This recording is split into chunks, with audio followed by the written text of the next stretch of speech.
자, 그럼 이어서 이번 시간에는 추리 능력을 볼 텐데 이 추리 능력이라는 거를 별도로 뗐던 이유가 있습니다. 이게 이제 NCS 기초 능력 평가라고 하는 분야에는 사실 들어있지는 않습니다. 그런데 이게 이제 적성 시험들이나 이런 데서 많이 나오고 있고요. 그 다음에 이제 우리가 명제라고 하는 부분은 이 언어 논리 파트에서 많이 나오고 있어요. 그러니까 현실적으로는 시험에서 많이 접목되고 있고 다른 여타 공기업에도 많이 나오고 있는 분야이기 때문에 별도로 떼서 준비를 하는 게 좋습니다.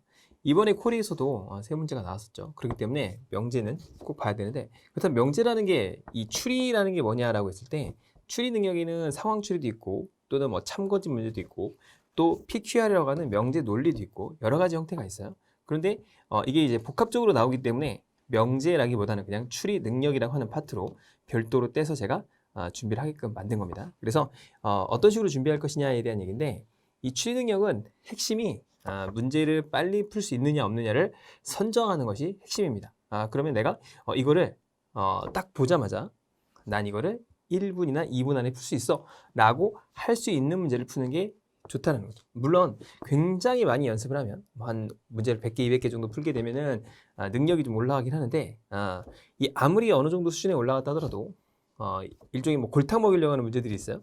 너 한번 이제 제대로 한번 당해봐라 이런 식으로 문제를 내게 되면 수험생 입장에서는 쉽게 답을 맞출 수가 없는 문제들이 있기 때문에 기본적인 베이스를 먼저 배우고 그 다음에 좀 어려운 문제를 풀게 될 텐데, 제 문제집에 나와 있는 문제는 참고로 그렇게 쉽지는 않습니다. 쉽지는 않은데 중간에서 중상급 정도의 문제로 되어 있고, 이 정도만 푸셔도 우리가 이제 코리일 정도는 대비할 수 있게끔 준비를 했기 때문에 여러분들 따라오시면 될 것 같아요.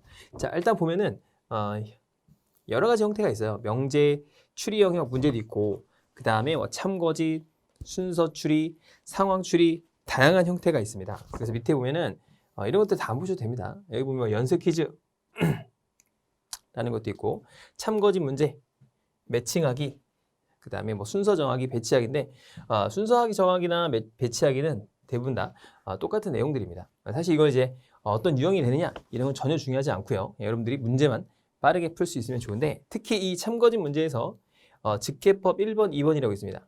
자, 이거는 무조건 여러분들이 맞추셔야 되고 정말 획기적인 방법입니다. 왜 추리 영역이 어렵냐고 하면 여러분에게 굉장히 많은 시간을 주고 이거를 아주 논리적인 판단과 이 충분한 시간을 갖고 풀려고 하면 못 푸는 분들은 별로 없습니다. 천천히 따져보고 생각도 좀 깊게 해보고 샤워하면서 이렇게 물도 입을 하면서 가글을 하면서 생각하면은 풀려요. 근데 문제가 뭐죠? 1분 30초 또는 2분 안에 풀어야 한다는 강박관념 또는 시간적 제약이 여러분들을 좀 더 당황스럽게 만드는 거죠. 이렇게 이제 풀 수 있는 문제도 시간이 부족하면 굉장히 급박하기 때문에 더 헷갈려요. 그래서 이제 막 풀릴 것 같단 말이에요. 이 추리는 모르는 게 아니기 때문에 막 풀릴 것 같아요. 그래서 이제 정답까지 도달했는데 시간이 4분이 5분이 흘렀어요. 그럼 이제 당황스러운 거죠. 그런데 정답을 찾았는데 정답이 없어요. 그럼 어떻게 하는 거죠? 멘붕에 빠지는 거죠. 그러면서 시험을 망치는 겁니다. 그래서 이 추리 영역이 사람을 굉장히 좀 짜증나게 만드는 그런 파트입니다. 그렇기 때문에 앞서 말했듯이 선택을 하는 것이 중요하다. 그렇다면 이 추리라는 게 이제 막 생각이 이렇게 막 급박하고 그러면 오락가락해요. 그래갖고 이게 공식이 있는 게 아니잖아요. 그런데 이 직계법 1번과 2번은 공식으로 푸는 겁니다. 아니, 추리를 공식으로 푼다고? 가능합니다. 공식으로 풀 수 있기 때문에 그냥 바로 즉석에서 풀릴 수가 있습니다. 그러니까 이게 장점인 거예요. 그래서 여러분들이 이런 직계법과 이 순서 추리, 뭐 이런 상황 추리를 푸는 법들을 제가 알려드리면 여러분들은 충분히 시간을 풀 수 있는 걸 끄집어낼 수가 있다라고 보시면 될 것 같아요. 자, 추리가 나오는데 여기 위치 정하기도 순서 찾기랑 비슷하기 때문에 어차피 다 똑같다 라는 거고, 자, 우리가 명제라는 걸 뭐 깊이 이렇게 공부할 필요는 없습니다. 그러니까 이제 추리 영역 중에서도 명제 문제는 좀 풀이를 할 만해요. 그래서 뭐 우리가 이제 말하는 PQR이라는 게 있습니다. PQR. 자, PQR은 있는데 연역 추리와 귀납 추리라는 게 있습니다. 그러니까 연역 추리는 뒤에도 나오겠지만 이 PQR 문제는 연역 추리예요. 연역 추리라는 파트고, 이 귀납 추리는 우리가 강화와 약화라고 하는 그런 문제가 있습니다. 뭐 지문을 주고서 이 주장은 이 지문을 뭐 강화시키는 주장이냐, 뭐 약화시키는 주장이냐, 뭐 쓸데없는 주장이냐, 뭐 이런 거를 판단하는 게 있어요. 그래서 시험 문제에서는 이 귀납 추리는 의사소통 능력의 출제가 될 수 있는데 참고로 코레일은 나오지 않습니다. 우리가 이제 언어 논리라고 하는 피사트라든가 아니면 니트 시험 같은 데 많이 나오고, 그래서 안 나옵니다. 우리가 나오는 건 연역출인데 상대적으로 코레일은 연역출이 많이 나오지 않아요. 상황출이나 또는 참거짓이나 또는 순서 찾기가 훨씬 더 많이 나오기 때문에 어쨌든 나오긴 한다. 어쩌다 드문드문 나오긴 하지만 비중은 그렇게 높진 않다. 그런데 이게 왜 그러냐? 이렇게 굉장히 어려운 연역 추리가 아니라면 우리가 충분히 풀 수 있는, 그러니까 우리가 논리학이라고 하죠, 옛날에. 저희 때만 해도 논리야 놀자라는 그런 책이 있었습니다. 논리학이라는 게 굉장히 중요한 건데 이 논리학의 학문에 따른 그런 굉장히 복잡한 식으로 계산하는 또는 뭐 벤 다이어그램으로 계산하는 또는 뭐 이렇게 복잡한 식들이 있죠. 뭐 BQR은 뭐 이렇게 넘어가고 막 낫하고 뭐 이런 게 있는데 그런 논리학으로 푸는 게 바로 연역 추리 파트인데 이게 생각보다 그렇게 어렵게 나오면 풀 수가 없어요. 그렇기 때문에 우리 간단한 수준의 그런 명제 문제만 풀어도 충분히 대비가 가능하다라고 보시면 될 것 같습니다. 자, 참거짓을 이제 20초 안에 푸는 방법이 있는데 20초도 안 걸릴 때도 있습니다. 이게. 자, 직해법 1번과 2번인데요. 일단은 명제는 뒤에서 보기로 하고요. PQR 문제는 꼭 풀으셔야 되니까 PQR은 뭐 제가 설명을 드리면 생각보다 어렵지 않구나 이렇게 알게 돼요. 그런데 참거짓 문제가 굉장히 어려울 때가 있어요. 어떤 거냐면 이제 뭐 다음 중 누구누구는 거짓말하고 누구누구는 참말하고 마피아 사건도 있고 종류가 많잖아요. 그 중에서 이 직계법 1번과 2번은 어떤 거냐라는 게 중요한데 첫 번째는 이 문제가 도대체 직계법 1번이냐 직계법 2번이냐를 판단하는 게 너무나 중요해요. 그렇겠죠? 내가 이걸 직계법 1번이구나라는 것을 바로 안다면 이건 무조건 20초네. 10초도 걸릴 때도 있어요, 진짜로. 직계법 2번은 20초에서 30초 정도 걸립니다. 근데 이게 중요한 게 뭐냐면 기계처럼 나와요. 그러니까 답이 정확하게 공식처럼 딱 떨어지기 때문에 행복한 거죠. 그래서 이런 직계법 1번과 2번을 아는 것이 중요하다는 건데 일단은 무슨 소린지 말귀를 알아듣기 힘들기 때문에 문제를 보면서 한번 봅시다. 자, 이런 문제가 있다 봐요. 자, 그러면 이런 문제를 풀기 위해서는 여러분들이 굉장히 이 문제는 그렇게 어렵지는 않습니다. 왜냐하면 이들 중에서 한 명만이 거짓말하니까 얘가 거짓이거나 얘가 거짓이거나 얘가 거짓이거나 얘가 거짓인 경우를 체크를 해서 풀어주면 됩니다. 자, 그런데 이게 조금 어려운 수준으로 넘어가게 되면 여러분들이 풀 수가 없는 문제들이 나와요. 자, 그럼 어떻게 대비를 해야 되느냐? 봅시다. 자, 일단 표를 하나 그려볼게요. 여러분들은 이제 문제가 대부분 세로로 나오니까 이렇게 저와 같은 표를 하나 만들어 봅시다. 자, 그 다음에 병정이다. 자, 직계법 1번과 직계법 2번은 이 표의 의미를 꼭 반드시 아셔야 돼요. 자, 이쪽은 진술이에요. 그러니까 진술을 이쪽으로 쓰는 거고 얘가 이벤트에 걸리는 사람들입니다. 그러니까 여기서 말하는 이벤트라는 건 여기는 돈을 훔친 사람이죠. 또는 뭐 횡령을 한 사람, 뭐 꼴을 넣은 사람, 가장 빨리 온 사람 뭐 이런 걸 물어보겠죠. 그럼 그런 이벤트의 대상이에요. 이 사람이. 이렇게 이해하세요. 이벤트의 대상이다. 이쪽은 진술이다. 자, 이걸 먼저 아셔야 됩니다. 자, 그러면 이 진술이라는 게 뭐냐? 자, 갑의 진술대로, 갑의 진술이라는 건 이거예요. 진술대로 얘네가 만약에 이벤트의 대상이라면 얘의 말이 참이냐 거짓이냐를 판단하는 거예요. 이게 도대체 뭔 소리냐? 무슨 귀신 씻다나 까먹는 소리냐? 라는 건데 자, 한번 볼게요. 갑의 이제 진술을 한번 보겠습니다. 갑이 얘기를 했어요. 자, 을 또는 병이 돈을 훔쳤다라고 했어요. 그러면 자, 만약에 갑이 훔쳤다면 이 갑의 말은 참입니까 거짓입니까? 자, 갑이 얘기했을 때 을 또는 병이 훔쳤다고 했는데 갑이 훔쳤다고 하면 이 말은 거짓말이 되죠. 갑의 말이 거짓말이다 그거예요. 그러니까 진술을 판단하는 거예요. 자, 을이 훔쳤어요. 을이 훔치면 어떻게 되죠? 참이죠. 왜냐? 을 또는 병이 훔쳤다고 했으니까. 자, 병이 훔쳤으면 어떻게 되죠? 참이겠죠. 당연하죠. 왜냐면은 을 또는 병이 훔쳤다니까.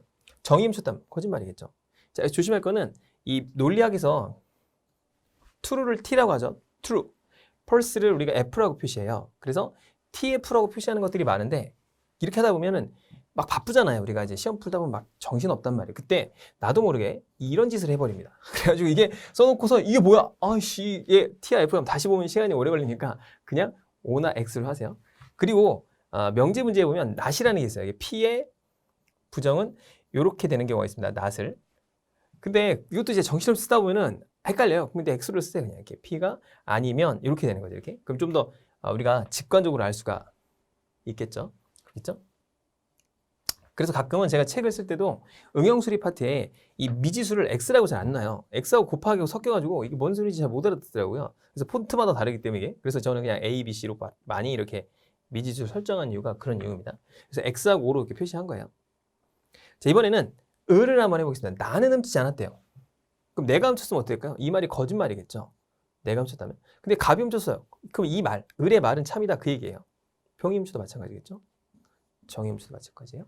자, 병이 그랬어요. 나도 훔치지 않았대요. 그럼 내가 훔쳤으면 거짓말이겠죠.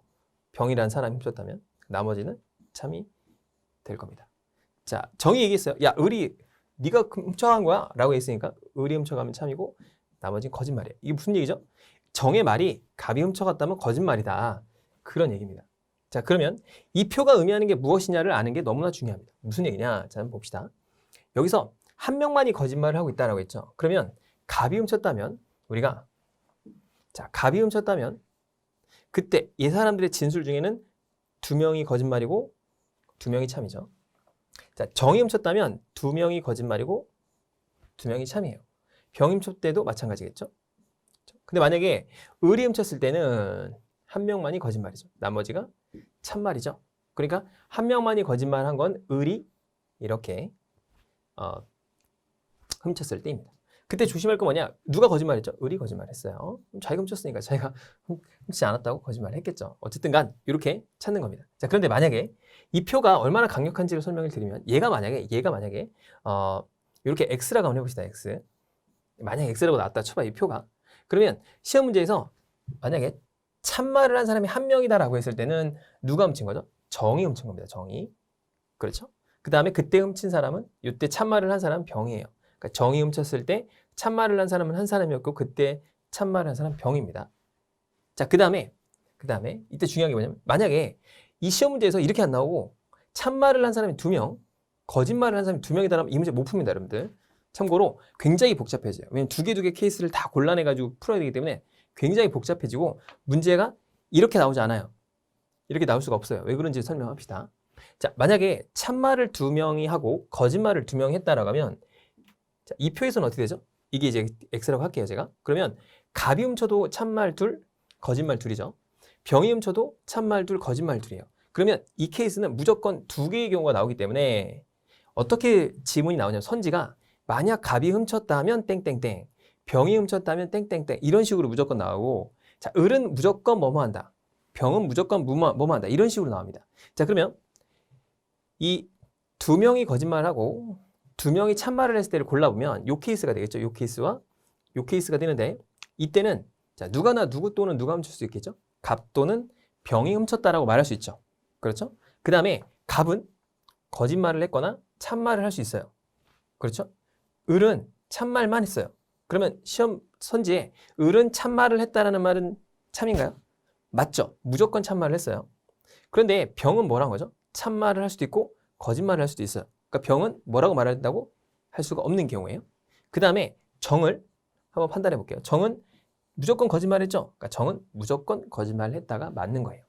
이렇게 이 표 하나만 가지고도 모든 문제를 해결할 수 있기 때문에 여러분들은 직관적인 해석을 할 수 있어서 문제를 빨리 풀 수 있습니다. 자, 그럼 이런 문제를 제가 일부러 많이 넣어놨어요. 이 기본 문제 편에서는 제가 이 직해법 1번과 2번을 좀 많이 풀 수 있도록 해놨고요. 심화 문제 편에서는 좀 더 다양한 추리 문제를 넣어놨으니까 여러분들이 한번 보시길 바랍니다. 자, 이 문제를 한번 보겠습니다. 자, 봤더니 진술을 보고 횡령 사건과 연관 있는 사람, 그리고 참말을 한 사람이래요. 그런데 자, 이 중에서 3사람은 거짓말했고 1사람만 참말을 했다라고 했죠. 이렇게 있으면 그냥 갑을병정을 씁니다. 자, 여기서는 이벤트가 누구죠? 이벤트가 뭐죠? 횡령이라는 요 이벤트죠?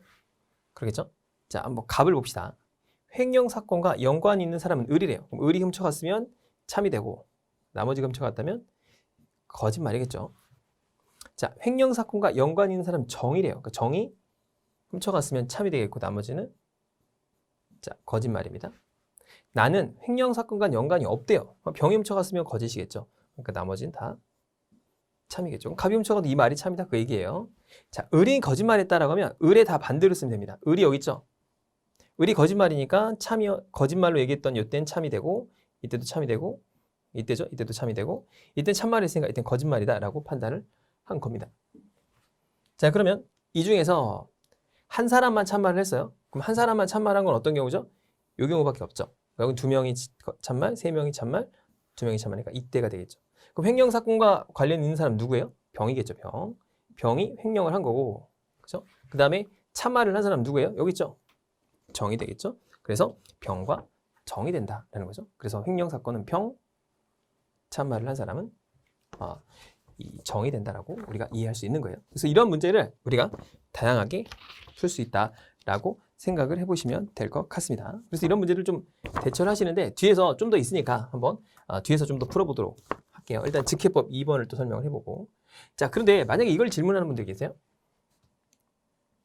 자, 여기서 을과 병이 돌을 훔쳤다라고 얘기를 했다면 이때는 어떻게 표시하냐라고 하는데 이건 말이 안 되죠. 왜냐하면 갑이 을과 병이 훔쳤다, 한 명이 훔쳤다고 했는데, 자, 을과 병이 다 훔쳤어 이렇게 얘기할 수는 없는 거잖아요. 그죠? 그래서 이거는 을과 병 이렇게 얘기할 수는 없고 그냥 을 또는 병이라고 얘기하는 케이스밖에 없다라고 생각하시면 될 것 같습니다.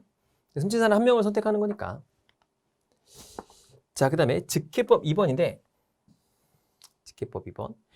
직해법 1번은 어떤 케이스냐면 참거짓을 말하는데 반드시 뭐예요? 이 본인이 다른 사람을 지목하는 거예요. 아까 여기서 볼까요?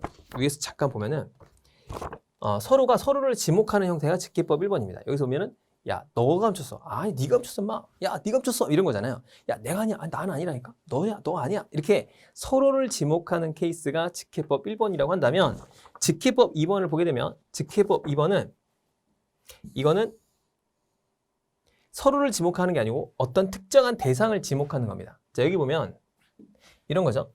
야, 민기가 N 동호회 갔어. 그러니까 민기라는 애가 N이라는 데 간 거죠. 종현은 W에 갔대. 아니야, 동호는 둘 다 안 가고 딴 데 간 거야. 뭐 이렇게 하고 있는 거죠. 그러니까 서로를 지목하는 게 아니다라는 게 이 직해법 2번입니다. 근데 직해법 2번은 우리가 보통 케이스를 다 써야 되기 때문에 이렇게 보통 3개의 케이스거나 아니면 케이스가 정해지는 것들이 주로 나오게 됩니다. 무슨 얘기인지 한번 봅시다.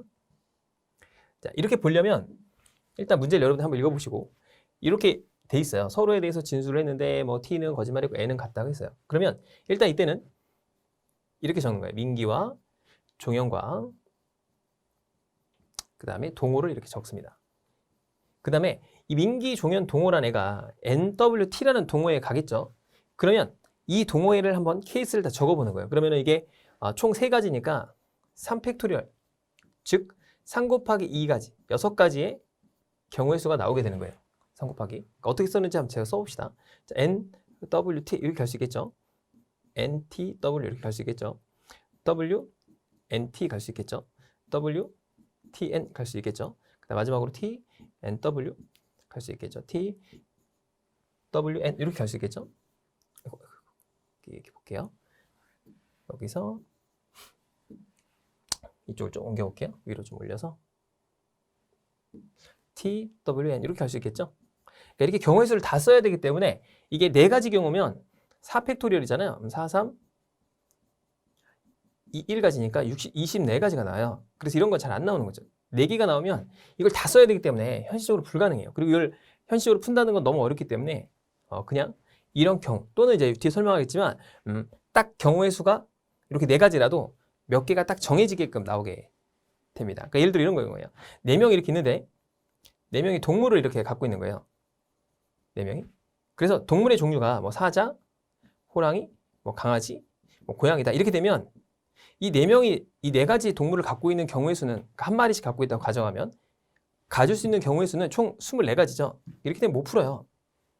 못 푼다기보다는 시간이 너무 많이 걸리죠. 그때는 시험 문제에서 이렇게 나옵니다. 사자하고 호랑이가 아니고 뭐 만약에 뭐 이 한 명은 고양이를 갖거나 2명이 고양이를 갖거나 뭐 이런 식으로 2명은 고양이, 2명은 강아지 이렇게 되면 이렇게 경우의 수를 쓸 수 있겠죠. 그렇게 써서 푸는 문제들도 가끔 나오긴 합니다. 그 직해법 2번은 이렇게 서로를 지목할 때 많이 쓰이게 됩니다. 자, 그러면 이걸 이제 판단해 보는데 앞서서는 이렇게 이 갑의 진술을 이쪽으로 봤죠. 이렇게 판단해 봤는데 이때는 이렇게 판단하는 거예요. 진술을. 무슨 얘기냐? 민기부터 한번 봅시다. 동호가 N 동호에 갔대요. 그럼 동호가 N에 간 건 어딥니까? 여기죠. 여기가 N에 갔고 여기 갔죠. 이때 갔을 때 그러니까 이게 이제 각각의 케이스들이란 말이에요. 각 케이스인데 동호가 N에 간 건 요 케이스죠. 요 케이스하고 요 케이스가 되겠죠. 그렇겠죠? 그럴 때 민기의 말이 참이기 때문에 요게 참이 된다 그런 얘기예요. 그러니까 동호가 n에 갔을 때. 그럼 나머지 이제 거짓말이 되겠죠. 이 민기의 진술이 이런 케이스별로 봤을 때 요 경우만, 이 두 개, 여기와 여기만 참이다라는 뜻이에요. 종현을 봅시다. 그렇지 않다.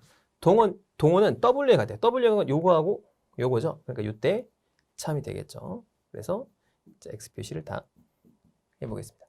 자, 그 다음에 동호는 자기가 얘기한 거예요. 나 무슨 뭐 소리야. 나는 말이야 N도 아니고 W에도 간 거 아니야. 그럼 어디 갔다는 거예요? T에 갔다는 거죠.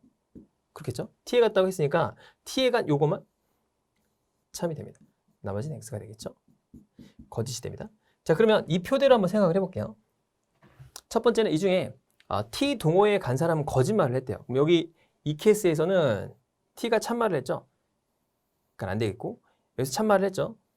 안 되겠고, 여기도 참말을 했겠죠. 안 되겠고, 자, 여긴 T가 거짓말이네요. 맞죠?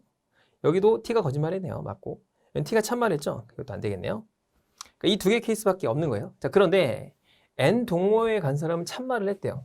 그럼 N 동호회에 간 사람 참말한 건 요거밖에 없죠. 그러니까 얘는 땡이 되겠죠. 이때 거짓말 했으니까 참말한 거 여기밖에 없겠다. 그래서 T, N, W에 간 거예요. 그래서 T, N, W에 갔다. 이렇게 찾으면 되는 문제입니다. 그러니까 이때는 조심할 게 이 경우의 수를 다 쓰고 민기, 종현, 동호를 이렇게 쭉 써서 풀이해야 되기 때문에 왜 경우의 수가 많이 안 나오는지 아시겠죠? 자, 근데 넘어가서 자, 이 문제를 한번 볼게요. 이것도 자, 부서가 이렇게 있어요. 1호실, 2호실, 3호실이 있고 서로 뭐 하는 거죠? 쟤는 A부서야, 쟤는 B부서야, 쟤는 C부서다라고 서로 지목하는 케이스죠. 자, 그렇다면 자, 1호실, 2호실, 3호실이 있고 얘네가 이제 A, B, C가 가능성이 있겠죠. C, A, C, B 이거 이제 경우의 수를 다 쓰는 거예요. 이것도 이제 순서대로 쓰는 거죠. 이쪽 A, B, C, 그 다음에 A, C, B 이런 식으로 차순 정리를 하면서 써주는 게 좀 도움이 많이 됩니다. 자, 그 다음에 CC가 되겠죠. 그 다음에 AB, BA 이렇게 써주면 좀 정리가 되겠죠. 자, 그럼 진술대로 한번 보겠습니다. 자, 1호실에서는 1호실이 얘기를 한 거예요. 여기가 01호실이죠. 자, 2호실이 B부서래요. 여기하고 여기죠. 이때 참이 되는 겁니다. 2의 말이. 그죠? 그래서 이때가 다 거짓말이 되겠고. 자, 2호실에서 얘기를 했는데 3호실이 B 또는 A요. 그러니까 B일 수도 있고 A일 수도 있으니까 이때도 참이죠. 이때 B니까. 이때도 참이겠죠. A니까. 이때도 B니까 참이고 이때도 A니까 참이겠죠. 나머지는 다 거짓이 될 겁니다. 자, 3호실이 얘기합니다. 1호실이 C부서 돼요. 그러니까 이때는 얘가 C다라는 거니까 이때만 참이 되겠죠. 이때만 참이 되고 나머지는 다 거짓말이 되겠어요. 자, 그렇다면 이 상태에서 한번 문제를 한번 읽어봅시다. 자, 봤는데 세 개의 안내문 중에 단 하나만 거짓이라고 한대요. 그러면 얘는 이제 두 개가 거짓말이죠. 얘도 두 개가 거짓말이고 얘는 세 개가 거짓말이죠. 얘도 두 개가 거짓말이고 얘는 다 참이죠. 그러니까 하나만 거짓말인 건 이 케이스밖에 없는 거죠. 그래서 C, A, B가 되는 겁니다. 자, 그러면 1호실은 A다. 틀렸죠. 1호실이 B다. 틀렸네요. 3호실이 A다. 아니죠. 3호실이 B다. 요게 정답이죠. 요게. 그렇죠? 2호실은 C 부서다. 이것도 틀린 거죠. 정답을 이렇게 찾아 나가는 게 바로 직해법 2번입니다. 자, 그래서 우리가 이런 케이스를 봤는데 어떠세요? 좀 어렵나요? 쉽나요? 이걸 좀 이해를 하시고 제가 잠깐 끊었다가 다음 시간에 요 명제 문제들을 엮어가지고 몇 가지를 좀 더 풀이를 한번 해보도록 하겠습니다. 이게 좀 복잡하고 어려우니까 처음에 이해가 안 가는 분들이 있을 수 있어요. 괜찮습니다. 괜찮아요. 이거는 몇 번 연습하시면 누구나 할 수 있는 거고 처음 접하는 거랑 어려울 수가 있어요. 그래서 요걸 잠깐 끊었다가 뒤에 가서 뒤에 연습 문제가 몇 개 있으니까 그 문제를 또 풀어보도록 하겠습니다. 수고하셨습니다.